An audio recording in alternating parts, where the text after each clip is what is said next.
Let's talk really quickly about categories of crime.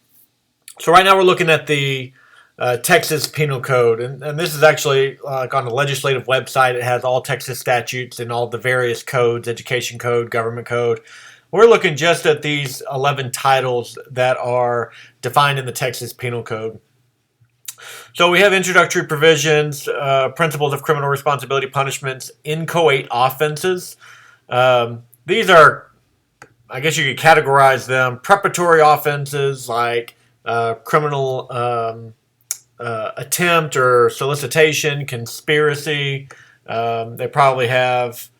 Um, there's some other. Oh, this is under criminal instruments like possession of burglar tools, things like that don't quite meet the definition of a crime, but still criminalized because it's like the very last thing you need to do before committing a crime.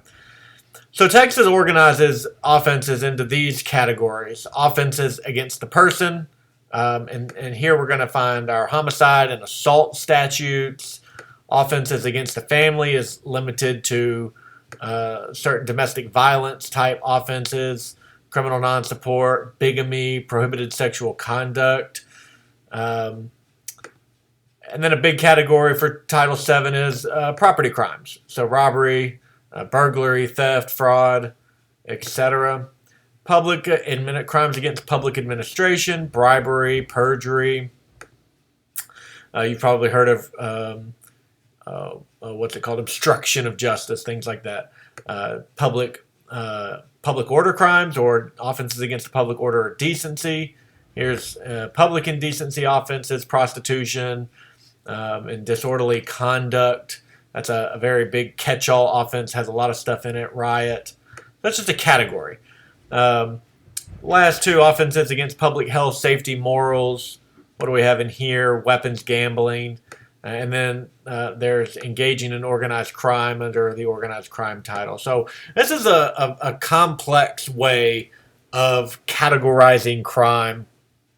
We're going to look just really quickly at the way the FBI does it in their uniform crime reports, in particular the index crimes. We're going to look at basically two categories of crime, and we can go back to the penal code, and we can put those offenses in these categories. If we look at the years, this is the crime trend for the state of Texas in blue and the United States in this pink color from 2010 to 2020. Right now, we're looking at all violent crime. So in the category violent crime, we have homicide, rape, robbery, and aggravated assault. And then we also have property crimes. And we can see what it does to that when we look at property crimes, which are arson, burglary, larceny, theft, and motor vehicle theft. So when we talk about those index crimes, we're just dividing them into two categories. Crimes against persons, they're going to be called violent crimes. Crimes against property, those are the property crimes.